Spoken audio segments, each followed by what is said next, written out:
ایک دفعہ Adolf Hitler اپنے اسسٹنٹ مارٹن برومن کے ساتھ کہیں جا رہے تھے۔ کچھ ہی دیر کے بعد وہ اپنے اسسٹنٹ کے ساتھ ایک خیمے میں آرام فرمانے کے لیے چلے گئے۔ چند لمحوں کے آرام کے بعد جب ایڈولف ہٹلر اپنی منزل کی طرف بڑھنے لگے تو آپ کی نظر ایک بزرگ پر پڑی جو ایک زمین کے ٹکڑے کے اوپر سر جھکائے بڑی پریشانی کے ساتھ رو رہا تھا۔ وہ بزرگ شکل سے کوئی ولی اللہ لگتا تھا۔ ایڈولف ہٹلر نے اپنے گھوڑے کو آہستہ کرتے ہوئے تھوڑا سا اس بزرگ کی طرف دوڑایا۔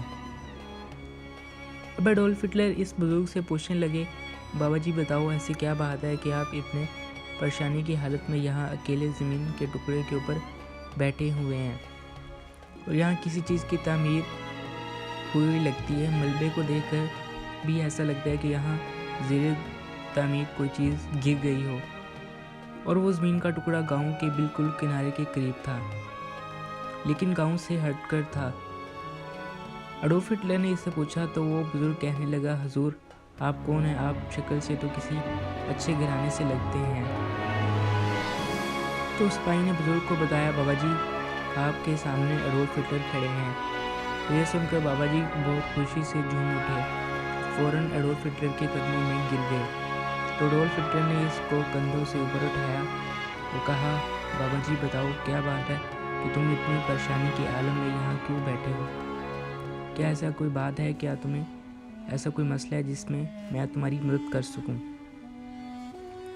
اس نے کہا، بیٹا یہ جو زمین کا ٹکڑا تم دیکھ رہے ہو یہ میرے بابا کا تھا، لیکن حیرانی اور عجیب بات یہ ہے کہ جیسے ہی میں یہاں مسجد کی تعمیر شروع کرتا ہوں، آدھی مسجد تعمیر ہوتی ہے تو ایسا محسوس ہوتا ہے کہ زمین کو کوئی چیز ہلا رہی ہے، اور ایسا لگتا ہے کہ یہاں کوئی زلزلہ برپا ہوتا ہے اور وہ آدھی تعمیر کی ہوئی مسجد کو گرا دیتا ہے، اور ایسا ایک مرتبہ نہیں بلکہ کئی مرتبہ ہو چکا ہے۔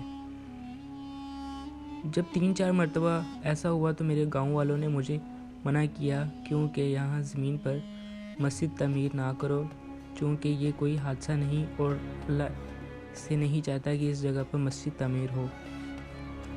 تم یہاں مسجد نہ بناؤ۔ میں نے ان کا کہنا نہ مانا اور میں نے 2-3 مرتبہ پھر سے مسجد کی تعمیر کرنی شروع کی، لیکن جیسی آدھی مسجد کی تعمیر ہوتی ہے وہ زلزلہ چیز اس مسجد کو گرا دیتا ہے، لیکن گاؤں میں بنے کچے مکانات کو خروش تک بھی نہیں آتی۔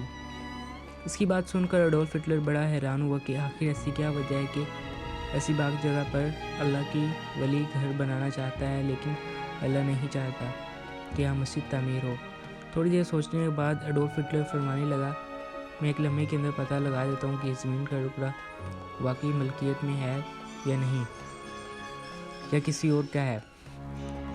بزرگ بڑا حیران ہوا کہ ایڈولف ہٹلر، یہ 70 سال زمین کا پرانا ٹکڑا جو میرے قبضے میں ہے آپ کو کیسا پتہ چلے گا؟ اس کا مالک میں ہوں یا نہیں؟ ایڈولف ہٹلر نے حکم دیا کہ جاؤ اس زمین کے ٹکڑے سے ایک ہری بھری گھاس کا ٹکڑا لے آؤ، اور وہ غریب آدمی ایک ہری بھری گھاس کا ٹکڑا لے آیا۔ تو ایڈولف ہٹلر نے اسے حکم دیا کہ اب اس گھاس کو گھوڑے کے آگے ڈال دیا جائے۔ تھوڑی دیر کے بعد گھوڑے نے اس گھاس کو کھانے سے انکار کر دیا اور ہٹلر کو اسی وقت پتہ چل گیا کہ اس آدمی کی یہ جگہ نہیں ہے۔ یہ بات سن کر وہ بزرگ آدمی بہت حیران ہوا کہ آخر ایڈولف ہٹلر کو پیسے پتہ چل گیا کہ یہ جگہ میری نہیں ہے، اسی وجہ سے یہ حادثہ پیش آتا تھا۔